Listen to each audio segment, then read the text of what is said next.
Jean Simard, président et chef de la direction de l'Association de l'aluminium du Canada. Monsieur Simard, rebonsoir. Rebonsoir. On s'est parlé un peu plus tôt et c'était pas fait. Là, c'est fait. Bon, première réaction?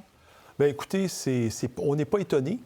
On est prêt. On a joué dans le film il y a 5 ans, comme on se l'était dit. À l'époque, 10 c'était perturbateur, hautement perturbateur.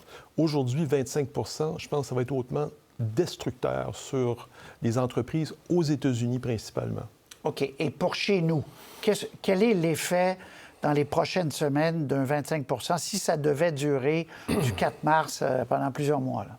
Je pense que ça va affecter les liquidités des entreprises parce qu'il faut accompagner le transfert de la cargaison vers le marché américain d'un chèque équivalent à 25 de la valeur de cette cargaison-là. Naturellement, pour des petites et moyennes entreprises qui sont dans la transformation plutôt que dans le métal primaire, on en a ici au Québec, qui n'ont pas des marges qui sont au-delà de entre 5 et 8, 9, 10 de faire un chèque de 25 c'est très, très, très difficile pour les liquidités. Donc, le gouvernement a un rôle à jouer très rapidement pour accompagner ces entreprises-là. Bon, j'ouvre une parenthèse parce que vous dites ceux qui exportent, les entreprises québécoises qui exportent de l'aluminium aux États-Unis devront envoyer un chèque.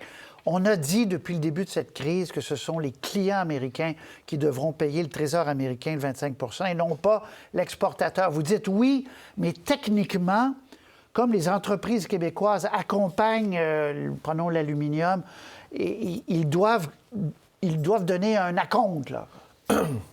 Dans le mode d'opération qui est assez largement répandu, quand on exporte vers le marché américain, on devient l'importateur, ce qu'on appelle le importer of record. Ça, donc, l'importateur de référence.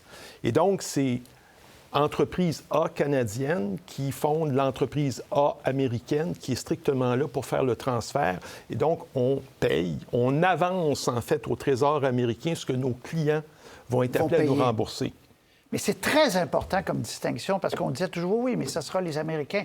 Oui, mais l'entreprise québécoise a une maison aux États-Unis qui sert d'importateur, puis ensuite, c'est le client. C'est ça. Donc, il y a un déboursé. Vous dites donc le gouvernement devra aider pour la liquidité des PME. Des pas PME. Pour nous, on ne demande pas d'aide. Non, les gros joueurs. Non, mais pour les PME, ça va être très important parce qu'elles ont des marges bénéficiaires qui sont quand même pas considérables et ça peut affecter considérablement leur liquidité. M. Legault a dit qu'il faut faire du judo avec cette crise-là. Il faut diversifier. En fait, pas que lui, mais beaucoup de gens disent qu'il faut diversifier.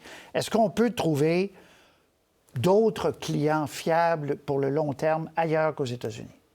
Bien, dépendant où on est dans la structure là, de l'industrie, il y a d'autres... Pour le brut, là, pour le tuyaux, brut, pour là. le primaire, les marchés sont très en demande. L'aluminium, c'est un marché qui est serré à travers le monde, c'est-à-dire qu'il y a pratiquement plus de demandes qu'il y a de métal de disponible, ce qui fait que le prix se tient à un niveau assez élevé.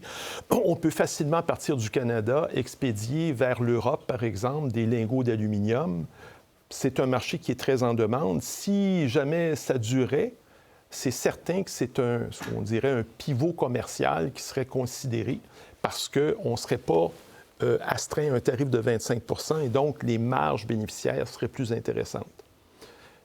Et on ne peut faire l'arbitrage. Ce qui fait qu'on nourrit le marché américain, c'est que c'est le marché qui payait le meilleur prix parce qu'il était le plus en demande. Vous parlez au passé, ça peut changer fondamentalement. S'il va au bout de sa logique, ça peut changer. Oui. Donc, vous dites, on peut se retourner dans 2 ans, si on se reparlait, puis qu'il y avait hypothétiquement des tarifs qui duraient 2 ans, l'industrie, ce serait... C'est certain que c'est une question de phase. Pour nous, il y a 3 phases dans le temps. Il y a le court terme, le moyen terme, le long terme. Le court terme, on parle de, disons, 2 mois. Alors, pendant les 2 mois, c'est un peu une situation où est-ce qu'on essaie d'anticiper qu'est-ce qui va se passer, est-ce que ça va durer, et ainsi de suite. On maintient le lien avec le marché et on commence à regarder qu'est-ce qui se passe sur le marché européen. La deuxième phase, on va commencer à considérer la possibilité, selon les indications de prix de marché, de fournir, d'approvisionner le marché européen. Puis la troisième phase, la chaîne logistique mondiale pourrait s'inverser. Et on verrait du métal partir du Moyen-Orient pour s'en venir vers le marché américain pour remplacer le métal canadien qui, lui, irait vers le marché européen. Mais ça, c'est du plus long terme. Les gros joueurs que vous représentez au Québec, là, qu'on connaît bien, eux ne sont absolument pas... Comme vous dites, le monde recherche de l'aluminium. Oui. Oui. Donc, pour eux, il n'y a pas de danger de mise à pied, qu'ils soient forcés à faire des mises à pied importantes. Non. Non. Donc, les gens gardent leur emploi au Québec. Oui. Mais c'est une complication. Ça va complexifier énormément la situation. Et comme je vous disais, il faut regarder ça dans le temps. Essayer d'anticiper, mais anticiper avec ce qu'on a présentement comme contexte, c'est très difficile. On est dans l'incertitude, l'invisible et... Vous êtes dans le même bateau qu'à peu près tous les joueurs économiques au Canada qui regardent ça, et même aux États-Unis qui regardent ça, et se demandent jusqu'où tout ça va aller. Jean Simard, président et chef de la direction de l'Association de l'aluminium du Canada, merci de nous avoir parlé. Je vous en prie. Mesdames et messieurs, avez-vous des questions sur tout ça? Nos adresses.